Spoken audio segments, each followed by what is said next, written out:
The next performer coming to the stage, Katie Wirsing's Word cover, A Range of Issues, from libido to loss to grandmother and dancing.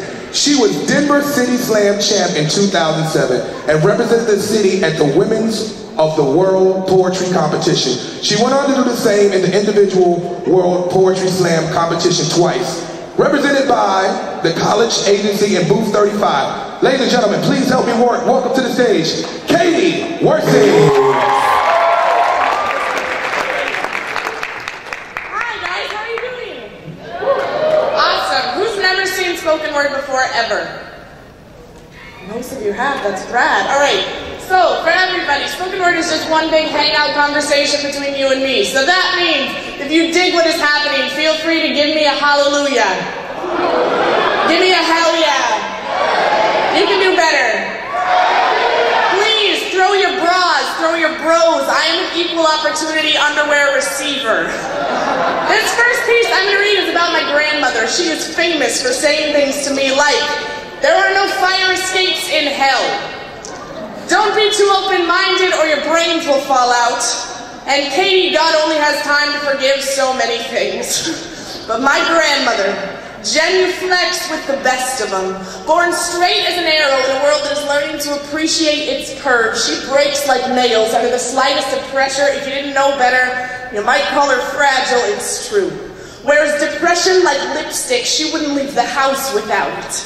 Runs laps around her rosary beads like she is gonna marathon her way into God's good graces. Faces every day in a world of black and white. If you're right, you're on her side. If you're wrong, well, she'll pray for you. She prayed for an Ivy Leaguer. I am 5'9", 140 pounds, and all the granddaughters she never wished she had. I'm going to hell for more reasons than she has fingers to count them on, but she likes me. I make her laugh. She's heard me use swear words, and deep down somewhere, I know she thinks that's freaking funny.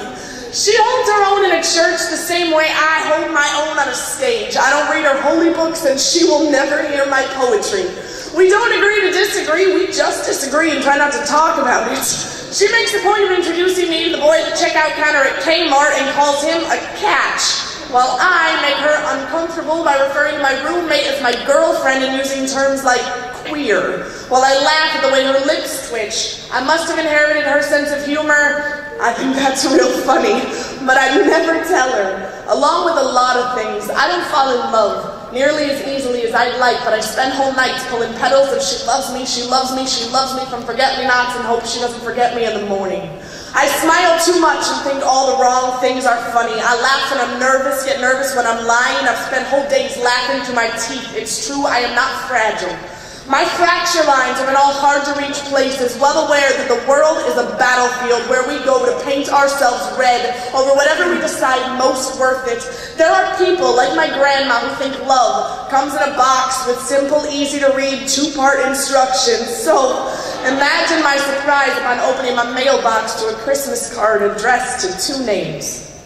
My Catholic, conservative, God-fearing grandmother, who grew up in a house, in a country, in a time where my lifestyle was entirely unacceptable. Managed to inhale, put pen to paper, and scrawl the name of my partner on an envelope like that did not mean everything to her.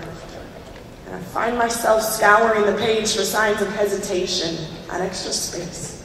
A place where the pen may have stopped to regroup and rethink what it was doing, the ink bleeding through like the bullet in the heart of these outdated ideas. My grandma is signing away in the six-letter name of a girl who loved me like rocking chairs on front porches in the dirty South during a rainstorm. Some love is like tidal waves, earth-shattering and great. Some like storm clouds, like sunbeams, and yeah, grandma like freaking rainbows, so tell me.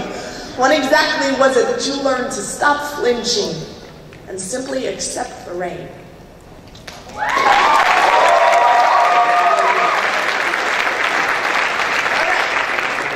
Trying not to lose my voice. This next section is called short poems. So please, they're very teeny, short, teeny poems. So don't feel awkward when they're over quickly, all right? There's a sex joke in there that I haven't quite worded right yet, but it's going to come over too quickly. So. All right, short poem number one.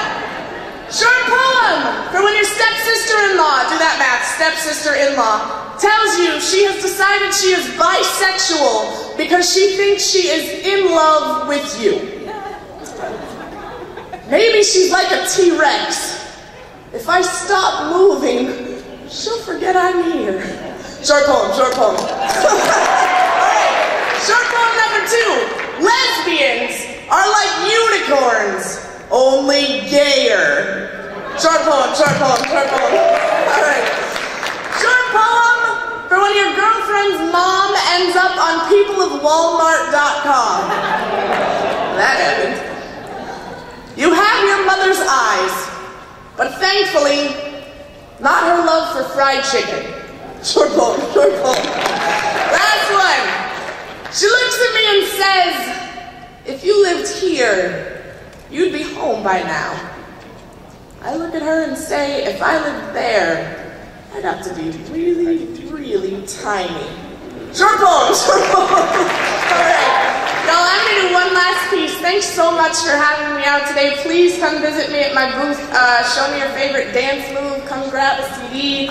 Come give me a hug, hang out, talk. I would love to chat with you more later.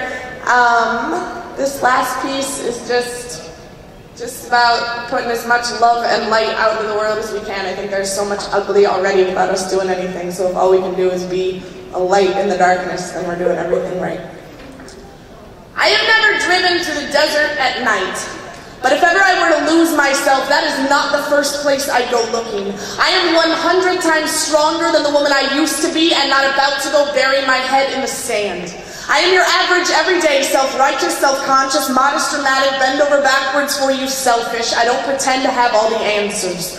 We've all got scars on our hearts and scars on our bones and still wear our skin stretched tight like we got nothing to hide. And although I've never actually tried walking a mile in another person's shoes, that doesn't sound like a very effective plan.